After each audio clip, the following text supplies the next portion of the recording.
Welcome in, along with Mike Renner. I'm Steve Palazzolo, and this is your Chicago Bears NFL Draft Recap, all powered by PFF Edge and Elite.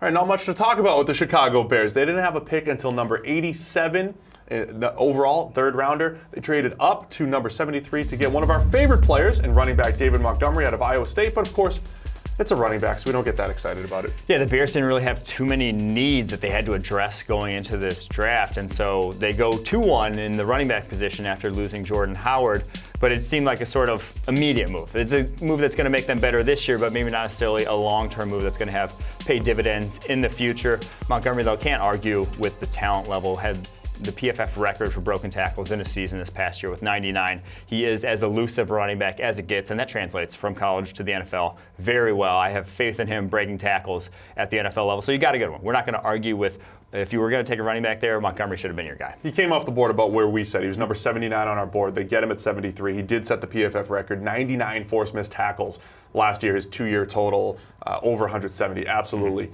spectacular. The question, and I think the danger, if you are the Chicago Bears, where they are very good across the board, as you mentioned, their entire roster is just making sure when you have a draft like this with only 5 picks, you don't just force needs. Yes. So that's the only risk that you immediately incur when you have a small draft class. So we'll see how that works going forward. Round 4, kind of like Riley Ridley out of Georgia, a guy that we had more as a third-round type of prospect, a nice route runner, and I was all about getting another playmaker kind of in the line to step up for Trubisky. Yeah, I think Riley Ridley, what you talk about, day 3 of the draft, is fantastic value because he has very projectable traits. They might not be high-level athleticism, might not be anything special that he's bringing to the table in your offense, but he's a good route runner. He's going to be where he needs to be play after play. That has value. I think he's a nice complementary piece to an already fairly talented offense. They go with Kerrith White, another running back in round 7 out of Florida Atlantic, so clearly attacking the running back position, trying to get something out of that. But then they go with 2 corners, Duke Shelley out of Kansas State, Steven Denmark